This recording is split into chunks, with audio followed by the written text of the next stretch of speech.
નમસ્કાર વિદ્યાર્થી મિત્રો, હું દિવેશ વઘાસિયા મેથ્સ ઇક્વલ મેજિકમાં તમારું સ્વાગત કરું છું. જોઈએ આજે ધોરણ 6 વિષય ગણિત ચેપ્ટર નંબર 11 બીજગણિત, જેમાં સ્વાધ્યાય 11.1 એમાં જોઈએ નીચેની મેથ્સ સ્ટિક પેટર્ન બનાવવા માટે કેટલી દિવાસળીની જરૂર પડશે તેનો નિયમ શોધો. અહીંયા આપણને અલગ અલગ 4 થી 5 દાખલા આપેલ છે.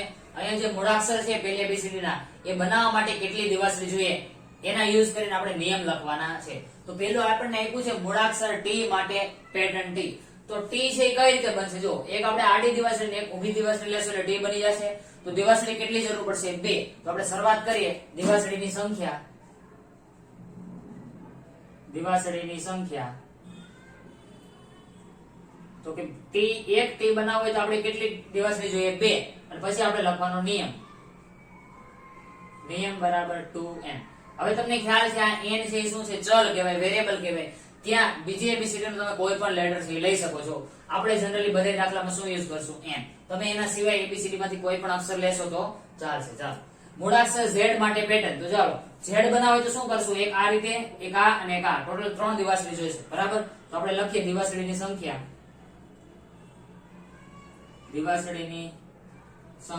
તો એક Z બનાવો એટલે દિવાસળી કેટલી જોઈએ? તો કે 3. તો નિયમ આપણો શું થઈ જશે? નિયમ બરાબર 3n. ક્લિયર છે? ચાલો, મૂળાક્ષર U માટે પેટર્ન. તો પહેલા આપણે લખશું દિવાસળીની સંખ્યા.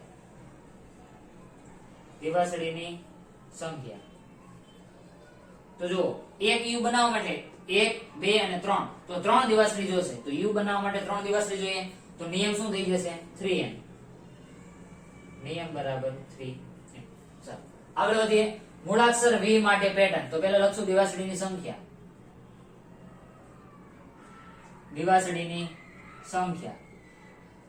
હવે જુઓ V 1 અને 2, બે દિવાસળી તમે V બનાવી દેશો તો દિવાસળીની સંખ્યા કેટલી થઈ ગઈ? 2. તો એના માટે નિયમ શું થઈ જશે? 2n. નિયમ બરાબર 2n. ક્લિયર? ચાલો, મૂળાક્ષર E માટે. તો પહેલા લખશું દિવાસળીની સંખ્યા.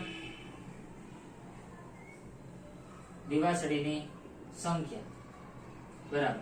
ચાલો, ઈ કઈ રીતે બનશે? જો તો અહીંથી 1, 2, 3, 4 અને એક અંદર લીટી મૂકવી પડશે એટલે 5.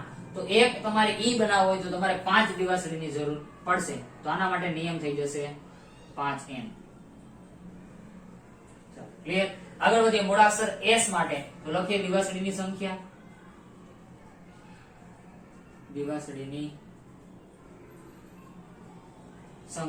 S માટે ચાલો અહીંયા આપ્યું છે. જો 1, 2, 3, 4 અને 5. તો એક S બનાવવા માટે દિવાસળી કેટલી જોઈએ? 5.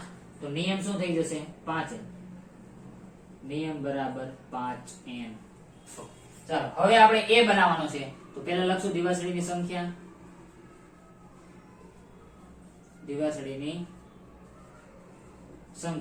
બરાબર. ચાલો, A બનાવવા માટે જો 1, 2, 3, 4, 5 અને 6. બરાબર. 2 છે સાઈડમાં આવશે, આ બાજુ સાઈડમાં એટલે 4A અને 2 એક ઉપર અને એક વચ્ચે, તો ટોટલ 6 થશે. તો દિવાસળીની સંખ્યા કેટલી થઈ ગઈ? 6.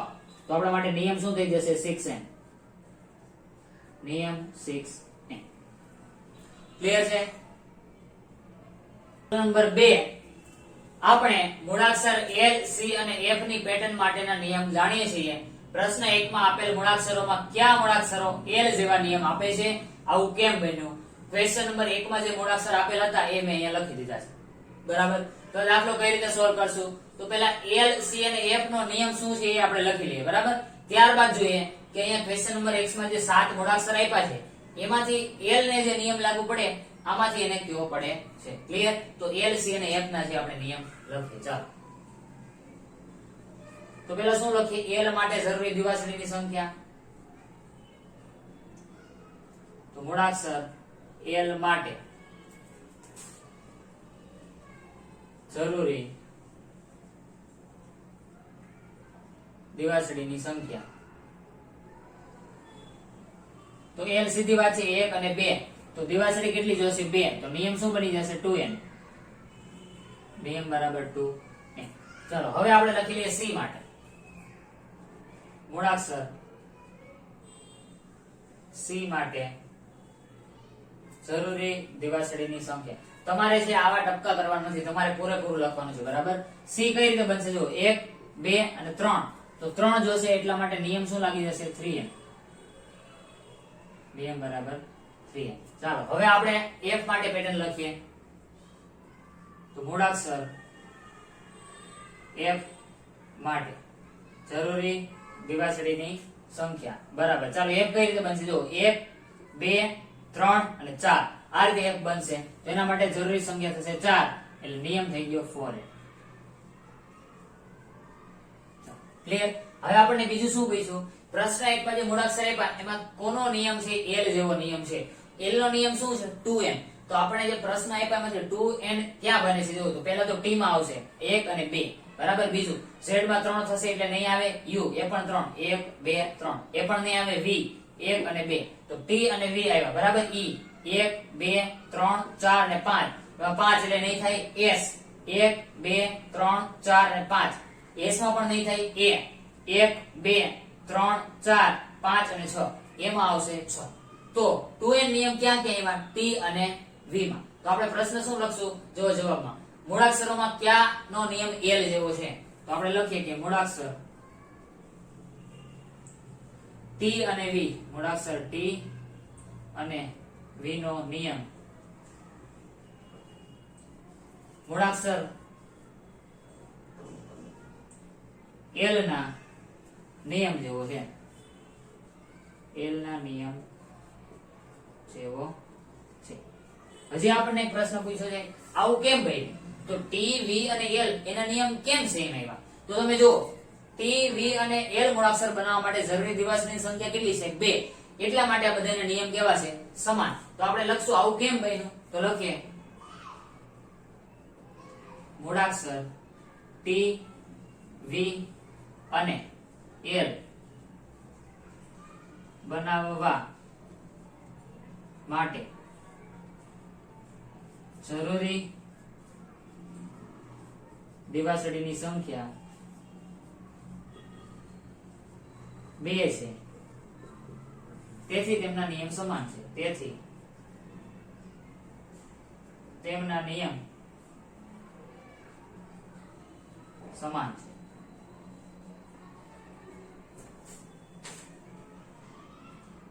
દાખલા નંબર 3.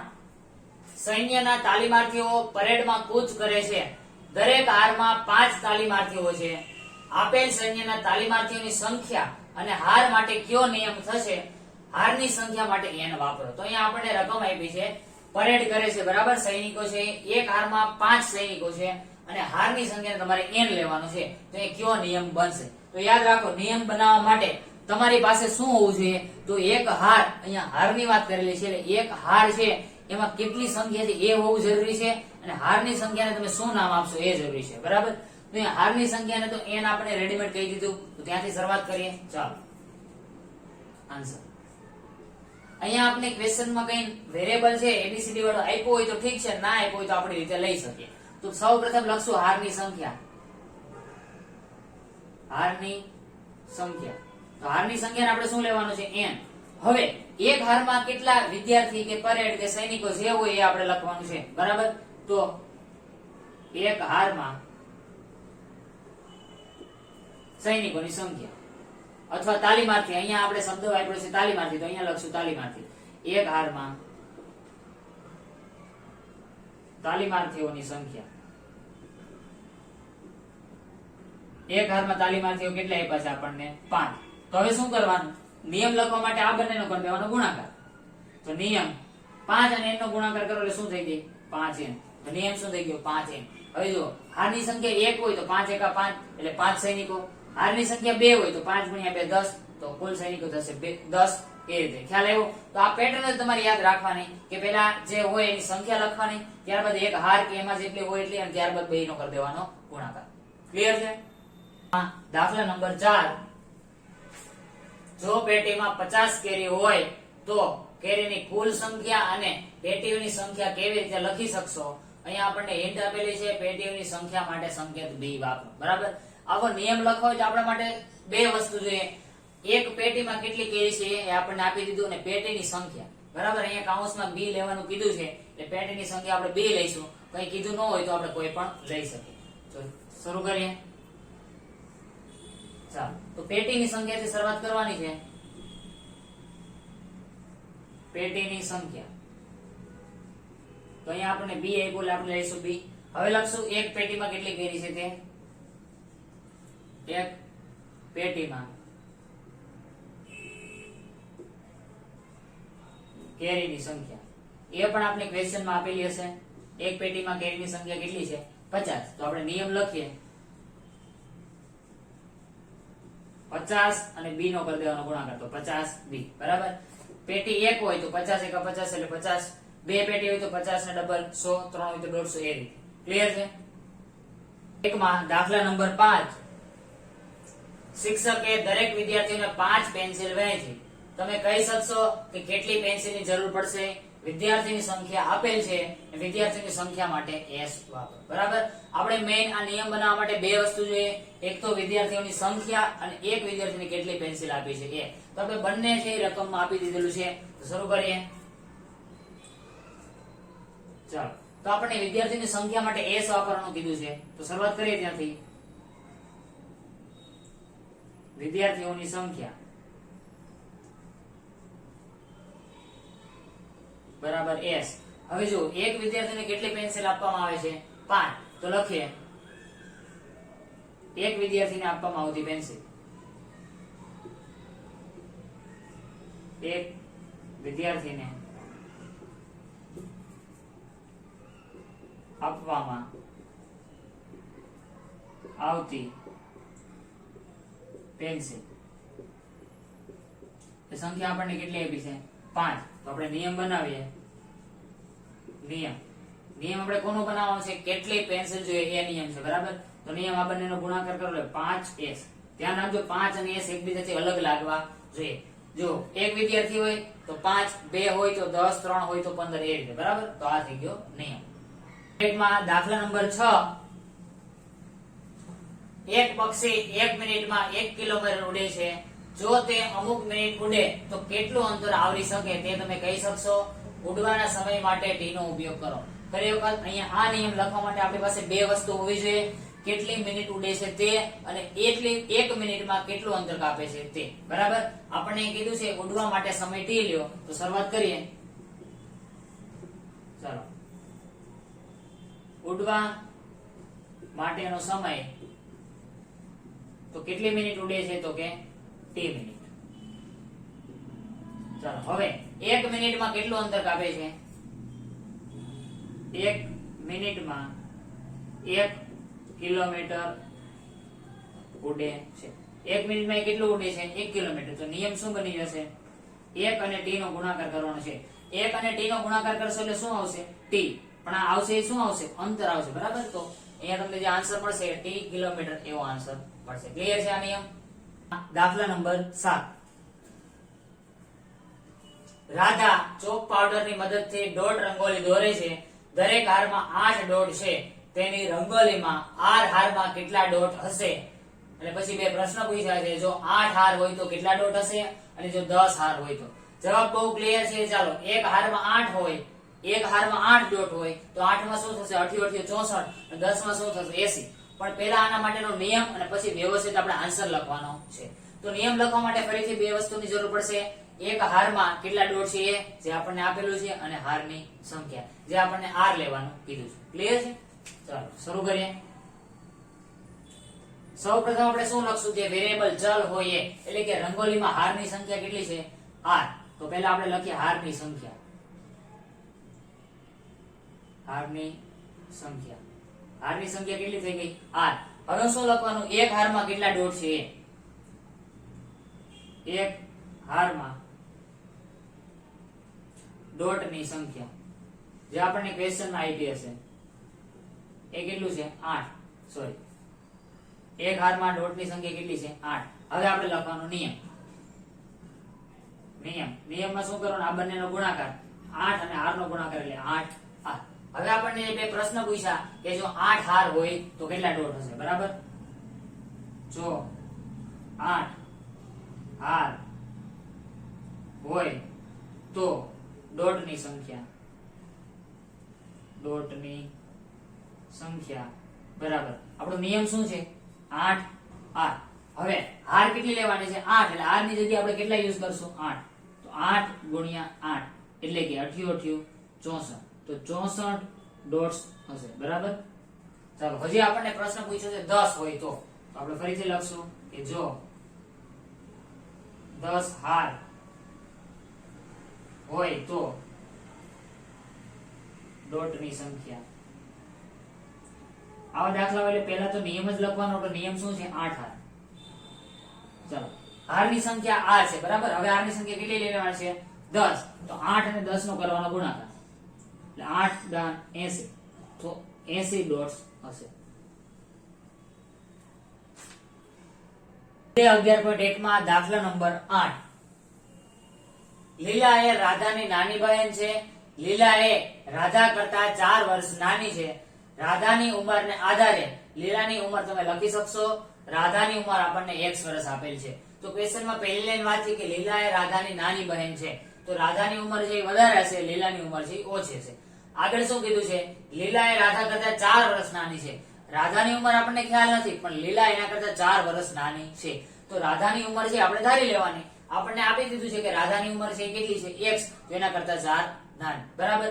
માની લો કે રાધાની ઉંમર 20 વર્ષ હોય તો લીલાની કેટલી થાય? 16. શું કર્યું? -4. રાધાની ઉંમર 16 હોય તો લીલાની કેટલી થશે? 12. શું કર્યું? -4.